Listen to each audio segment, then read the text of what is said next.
जहर है लहराए फसलें खेत खेत में।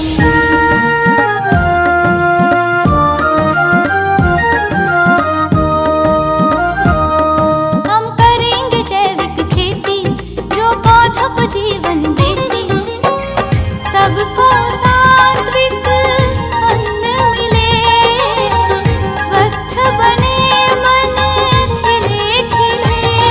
नए युग के लिए नई खेती, यह शाश्वत यौगिक खेती।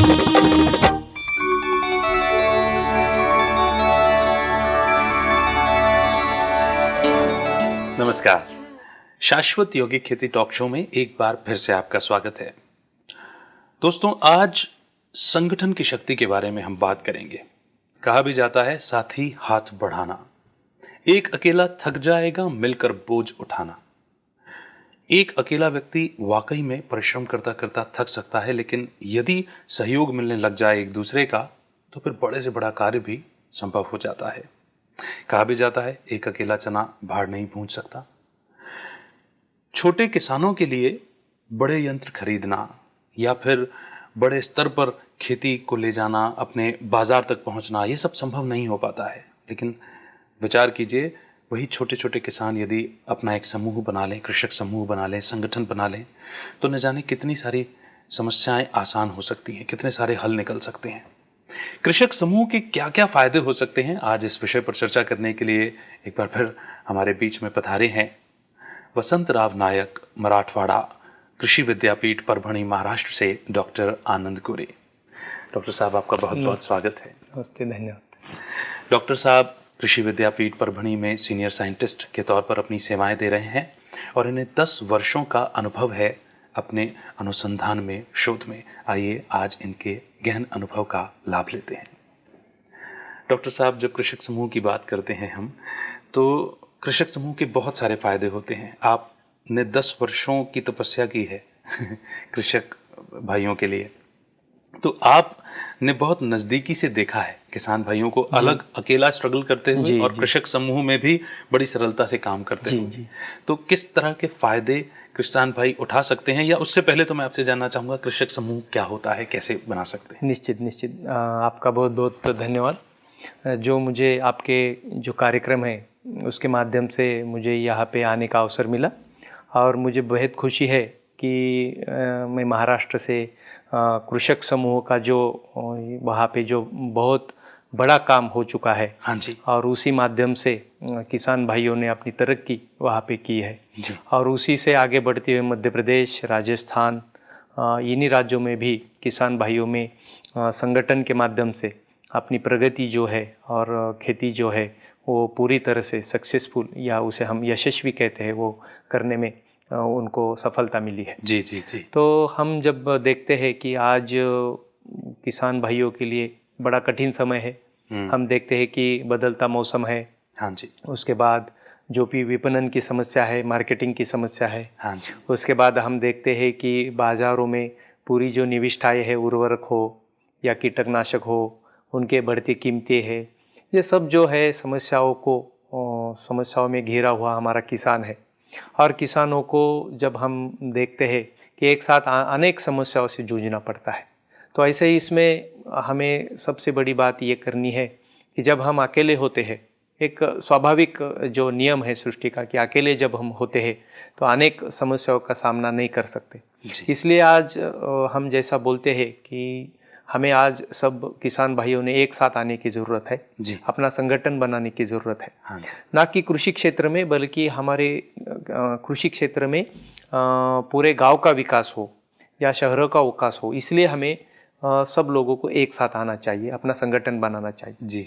जिन लोगों का आपस में बनता है, जो एक उद्देश्य रख के सामने आते हैं, हाँ जी, वो लोग एक साथ आके अपना समूह बना सकते हैं। जी। हालांकि उसके अंदर कई राज्य सरकारें हैं या केंद्र शासन जो है, केंद्र सरकार जो है, उनके अनेक योजनाएं उसके अंदर है। जी।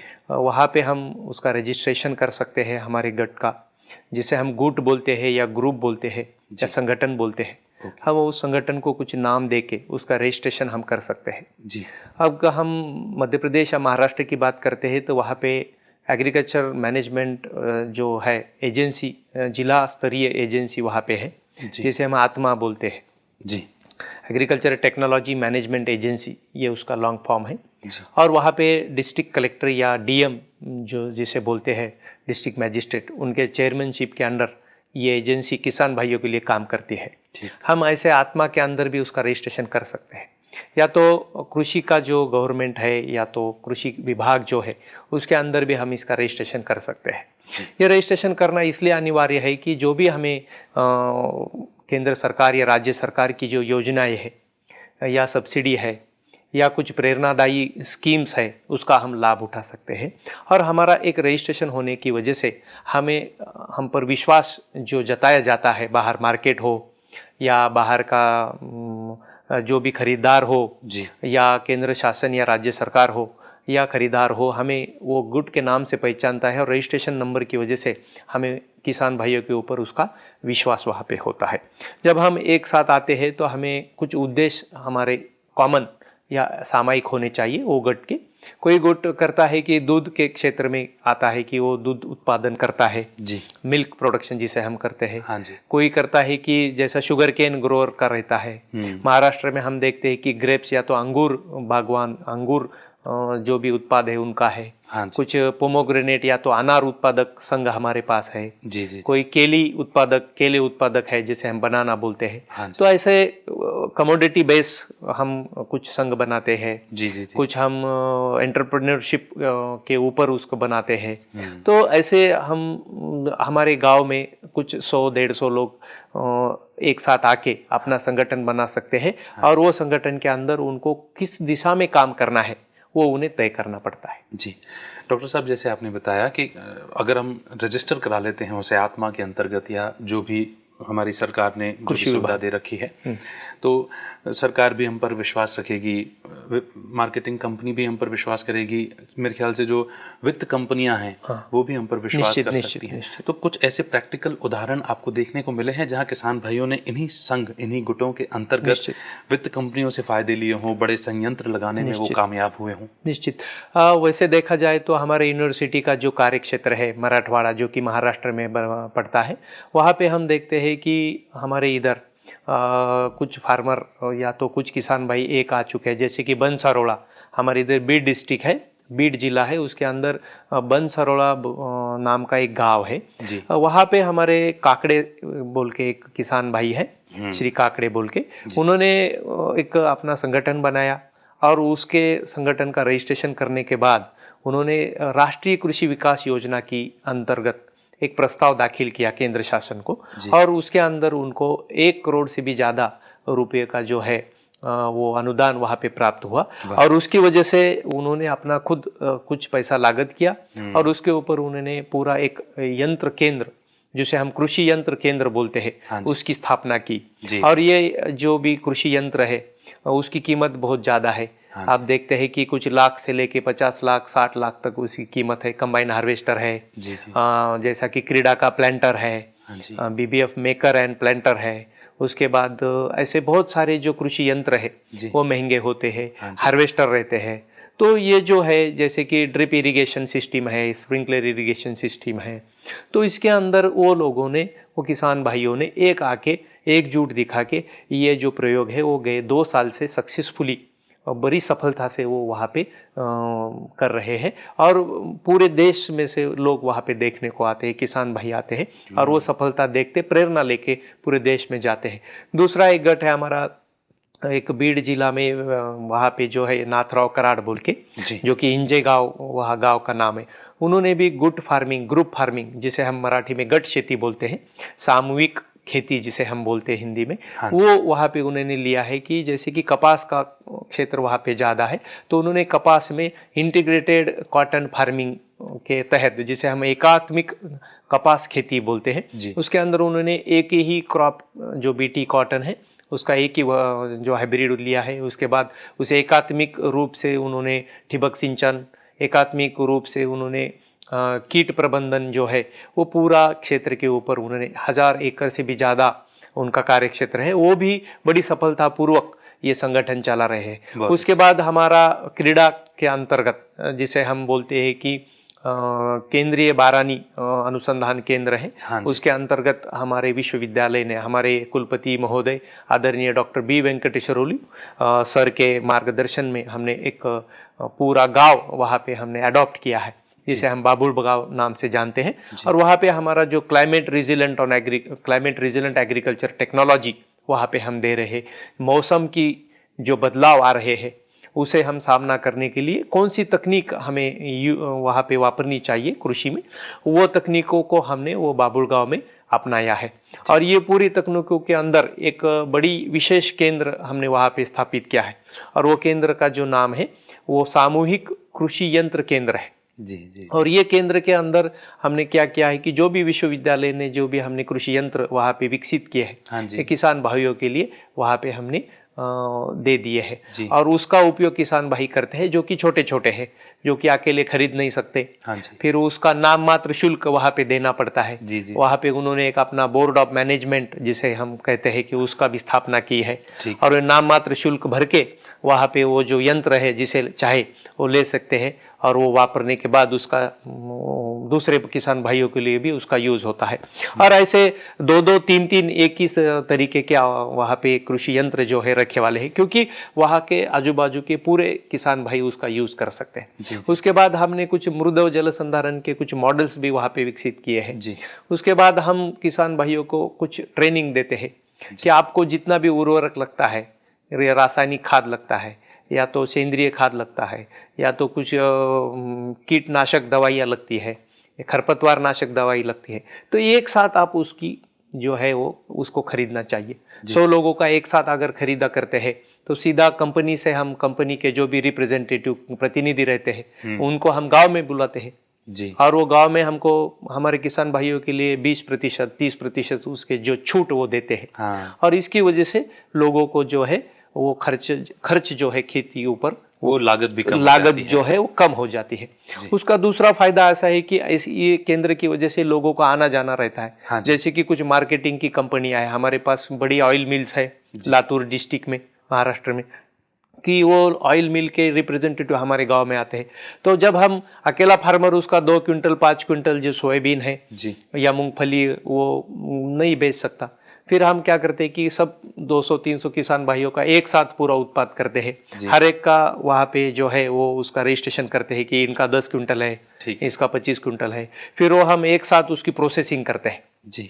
प्रोसेसिंग माने कि हम उसको क्या करते हैं कि कुछ प्रक्रिया करते हैं, जैसा उसको क्लीन करना, स्वच्छ करना है। जी जी। उसका ग्रेडिंग, प्रतवारी करना है, ग्रेडिंग करते हैं, अच्छा, मीडियम और थोड़ा खराब। फिर उसकी पैकिंग करते हैं हम उसको, और फिर विपणन के लिए हम ज़्यादा से ज़्यादा कैसे उसको भाव मिले हमारे कृषि उत्पाद के लिए, किसान भाइयों के लिए। हाँ। तो इसके लिए हम जो है वो बड़ी शान के साथ हमारे किसान भाई एक साथ होके, उनके 2 रिप्रेजेंटेटिव रहते हैं, वो उनके पास जाते हैं और वहाँ पे ज़्यादा से ज़्यादा भाव या बाजार भाव या तो मार्केट रेट उनको मिलता है। जी जी। दूसरी एक बात इसके अंदर मैं कहना चाहूँगा, हाँ जी, कि ग्रुप के अंदर ये जो संगठन हम बनाते हैं, कि संगठन में हम कुछ लोगों को आइडेंटिफाई करना जरूरी है। जी।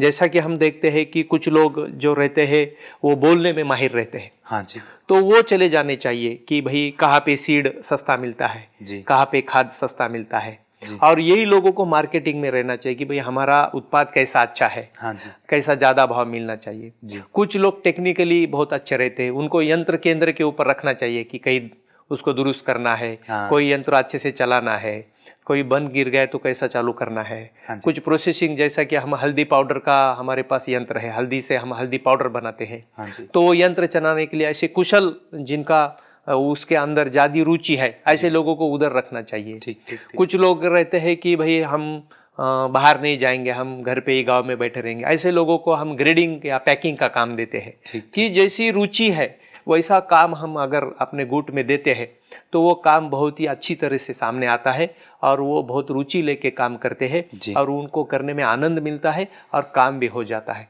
जी। तो ऐसे हम रुचि देख के लोगों को अलग अलग का काम देते हैं तो संगठन का काम बहुत अच्छे तरह से सामने आता है और वो काफी दिनों तक चल सकता है। कुल मिलाकर उसके अंदर संगठन में प्रबंधन का भी अगर हम थोड़ा सा इस्तेमाल कर लें, निश्चित, तो जिसकी जैसी रुचि है वो उस रुचि अनुसार और अधिक उमंग उत्साह से करेंगे, निश्चित, और संगठन भी सफलतापूर्वक चलता रहेगा। निश्चित। हाँ, दूसरी एक बात इसके अंदर ऐसी है कि जो भी आधुनिक तकनीक है वो चलाने वाले कुछ जो यंग लोग हैं उसके अंदर, हाँ जी, जो उसमें इंटरेस्टेड है कि वो इंटरनेट चलाना जानते हैं, जी जी जी, ईमेल भेजना जानते हैं, हाँ जी, तो अपना एक ब्लॉग वो हमारे किसान भाइयों बना सकते हैं। ठीक। जैसा हमारे यूनिवर्सिटी का ब्लॉग है, जी, वैसा ब्लॉग बना के वो ब्लॉग के ऊपर डाल सकते हैं कि हमारे मई महीने में ये उत्पाद होता है, जून में ये होगा, जी, अगस्त में ये होगा, ये सब्जी हम तरकारी हम उगाते हैं, जी, ये क्वालिटी रहेगी, ये वैरायटी है।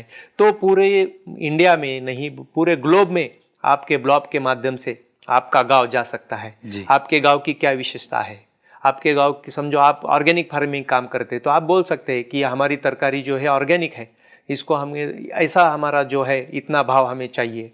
और लोगों को बहुत अच्छी तरह से मालूम हो चुका है कि आज किसान भाई भी तकनीक में पीछे नहीं है, तो जी। इसकी वजह से हम किसान भाइयों को संगठन के माध्यम से जो उनको फ़ायदा कर सकते हैं वो बिल्कुल कर सकते हैं। और इसके लिए हमारा कृषि विश्वविद्यालय जो है, हमारे कुलपति महोदय के मार्गदर्शन में हम बहुत जगहों पे ये काम आगे लेके जा रहे हैं। जी, जी, और मैं किसान भाइयों को यहाँ पे नम्र निवेदन करता हूँ कि अगर आपको कभी भी लगता है कि इस बारे में हम अगर आपकी कुछ मदद कर सकते हैं तो ज़रूर हमें संपर्क वो कर सकते हैं। क्या बात है। डॉक्टर साहब, आपने बहुत अहम जानकारी दी है कि कृषक समूह बना करके, कृषक संगठन बना करके छोटे किसानों का तो बहुत अच्छा फ़ायदा हो सकता है, क्योंकि एक छोटे किसान के लिए नहीं है उसकी ताकत कि वो बड़े संयंत्र खरीद सके या फिर बाज़ार में भी आत्मविश्वास के साथ पहुंच सके। लेकिन यदि ये समूह बन गया, ये संगठन बन गया, तो सभी छोटे किसानों का फ़ायदा हो सकता है। और दूसरी बात इसके अंदर इम्पॉर्टेंट है कि आज हम देखते हैं कि टेक्नोलॉजी बदल रही है, तंत्रज्ञान बदल रहा है। अभी हमें इसके अंदर क्या करना चाहिए कि जो भी विकसित होता है, हर साल कुछ नया खेती के अंदर विकसित मॉडल आते हैं, कुछ जी। यंत्र आते हैं, कुछ नई टेक्नोलॉजी आती है, कुछ नए वैरायटीज़ आते हैं, तो कुछ कीड रोग का प्रबंधन कैसा करें, ऐसे कुछ नई नई तकनीकें आती है। जी, तो वो सीखना भी बहुत ज़रूरी है। हाँ जी, इसलिए कुछ हमें, कुछ अपने राज्य में रहती है, कुछ बाहर के राज्य में रहते हैं, तो ऐसे कुछ सेमिनार्स, वर्कशॉप ये लेना भी ज़रूरी है। जैसे कृषि विज्ञान केंद्र में जाना ज़रूरी है, जी। कृषि विश्वविद्यालय में जाना ज़रूरी है, कृषि अनुसंधान जो भी संस्था है उसके अंदर जाना ज़रूरी है। तो इसलिए किसान भाइयों ने एक साथ रह के अगर वो जाते हैं, जी, कुछ प्रशिक्षण लेते हैं, तो वो जी। कारगर होता है। जी। अकेला किसान भाई जाता है तो कुछ समझ नहीं पाता है, हाँ जी, कुछ हेजिटेट होता है, हाँ जी, वो थोड़ा शर्माता है। तो ये ग्रुप का जो फायदा है वो अनलिमिटेड है, जी, जी, जी, कि वो कहाँ फायदा नहीं ऐसा पूछे तो हम नहीं रोक सकते, अनन्य उसके फायदे हैं। इसलिए प्रशिक्षण लेने में, नई तकनीकों को सीखने में भी संगठन का अपना खुद का एक महत्व है। बिल्कुल। आपने मेरा सवाल अपने आप से ही उसका जवाब दिया। मैं अगला सवाल यही पूछने वाला था आपसे कि किस तरह से प्रशिक्षण के क्षेत्र में भी ये संगठन आगे बढ़ सकता है। डॉक्टर साहब, फ़ायदे ही फ़ायदे नज़र आ रहे हैं कृषक समूह बनाने के, लेकिन एक सवाल मेरे जहन में आ रहा है और मुझे लगता है वो पूछना भी लाजमी हो जाता है। ऐसा तो नहीं कि कृषक समूह बनाने के कहीं कुछ नुकसान भी होते हों? ये आपका सवाल बिल्कुल भी सही है। देखिए, जब हम देखते हैं तो फ़ायदों के साथ कुछ नुकसान कभी कभी कुछ जगहों पे हमने देखा है। जैसे कि स्थानिक जो राजनीति है उसके अंदर आ सकती है। देखिए कि हर एक इंसान अलग सोच रखता है, हाँ जी, लेकिन इसके अंदर हम बेसिकली यही विचार करते हैं कि ऐसे लोगों का संगठन होना चाहिए जिनका उद्देश्य एक है। जी, अगर वहाँ पे एक आधा किसान भाई कहता है कि नहीं मुझे ये दिशा की ओर जाना है, तो वहाँ पे पूरा संगठन का ऐसा काम है कि वो एक मत से हो जाए, जी, कि वहाँ पे कोई दूसरा मत नहीं आना चाहिए। फिर एक मत से उनको अच्छे से हम समझा के वो उसके फायदे और उसका नुकसान क्या है, दोनों चीज़ों के बारे में अवगत कराते हैं। और अवगत कराने के बाद वो अपने आप ही जब समझ में आता है, तो जो भी कभी कभी ऐसी चीज़ें सामने आती है वो अपने आप ही खत्म हो जाती है। कई जगहों पे हमने देखा है कि गुट बनते हैं, शुरू होते हैं, कुछ महीने चलते हैं, फिर वो ऐसे कुछ तो भी प्रॉब्लम आते हैं कि अपनी आपस में नहीं बनती है, तो फिर वो गुट नष्ट हो जाते हैं। लेकिन किसान भाइयों ने इसकी तरफ देखना चाहिए कि इसकी वजह से उनका ही नुकसान है। जी, तो ऐसे लोगों को अलग तरीके से हम वहाँ पे ट्रीटमेंट देना ज़रूरी है। इसलिए मैं कहता हूँ कि जो लोगों को जमता है, क्या ऐसे लोगों को समझाना चाहिए। हाँ जी, ऐसे जो बुजुर्ग लोग रहते हैं जिनका पूरे गांव के ऊपर अच्छे से उनको मानते हैं, तो ऐसे लोगों को वहाँ पे हमें रखना चाहिए कि भाई क्या सही है क्या गलत है, अपने गांव के लिए क्या अच्छा है, संगठन के लिए क्या अच्छा है, ये समझाने की जिम्मेदारी उनके ऊपर छोड़ देनी चाहिए। तो बिल्कुल अपने जो संगठन या अपना ग्रुप या जो अपना केंद्र है वो निश्चित तौर पे सफलतापूर्वक चल सकता है। डॉक्टर साहब का बहुत बहुत शुक्रिया अदा करते हैं हम, क्योंकि इन्होंने जो कृषक समूह के फ़ायदे बताए हैं, जिस तरह से डॉक्टर साहब बता रहे हैं कि अगर सोचें कि लिमिटेड फ़ायदे हैं, बिल्कुल नहीं, अनेकानेक फ़ायदे हैं और संगठन बनाना मतलब सफलता को पाना, यह तय बात है। डॉक्टर साहब, मैं सभी किसान भाइयों की तरफ से आपका तहे दिल से शुक्रिया अदा करता हूँ। बहुत बहुत धन्यवाद आपका। धन्यवाद। Thank you. जिंदगी एक सफर है, रास्ते मुश्किल ही सही, हौसले गर हैं बुलंद तो मंजिलें फिर दूर नहीं।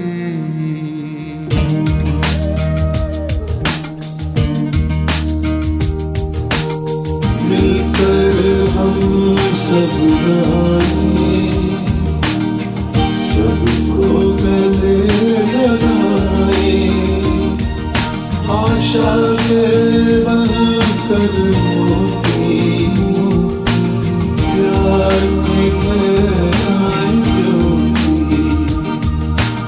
अमन हमारा धर्म है, अमन हमारा वतन है।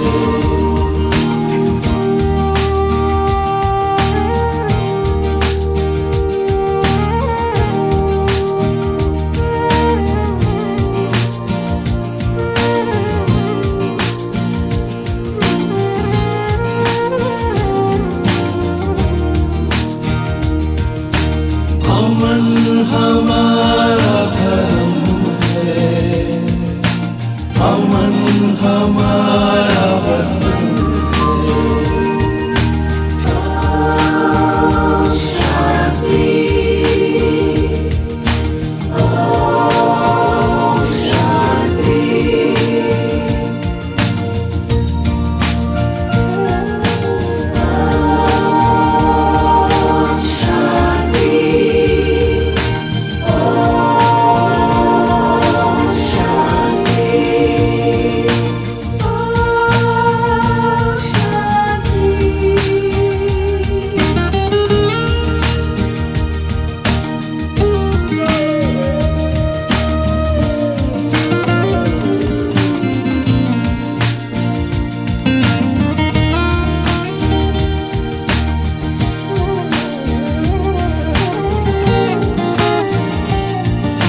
धर्म है, अमन हमारा वतन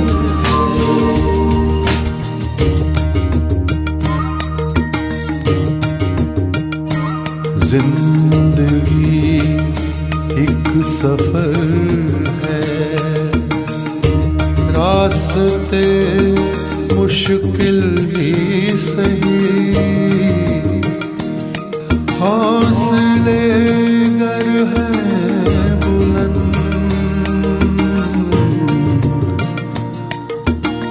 तो मंजिलें फिर दूर नहीं। अमन हमारा धर्म है, अमन हमारा वतन है, अमन हमारा धर्म है, अमन हमारा वतन है।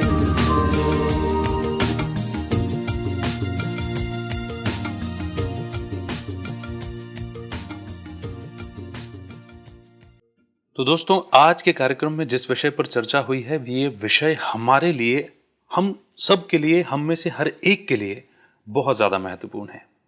एक लकड़ी को तोड़ने की कहानी और लकड़ी के गट्ठर को तोड़ने की कहानी हम सब ने सुनी हुई है। एकता का, संगठन का क्या महत्व है हमसे छिपा हुआ नहीं है। और आज इन कठिन परिस्थितियों में जब चारों ओर महंगाई का राक्षस विकराल मुंह बाए खड़ा है, ऐसे समय पर यदि हम किसान भाई संगठित हो जाते हैं तो हमारे लिए तो केवल और केवल फायदा है, और हर प्रकार से फायदा है। आज के कार्यक्रम में बस इतना ही। कार्यक्रम की अगली कड़ी में नए विषय, नए विशेषज्ञ के साथ आपके बीच में उपस्थित होंगे। तब तक के लिए दीजिए इजाजत, रखिए अपना बेहतर ख्याल। नमस्कार।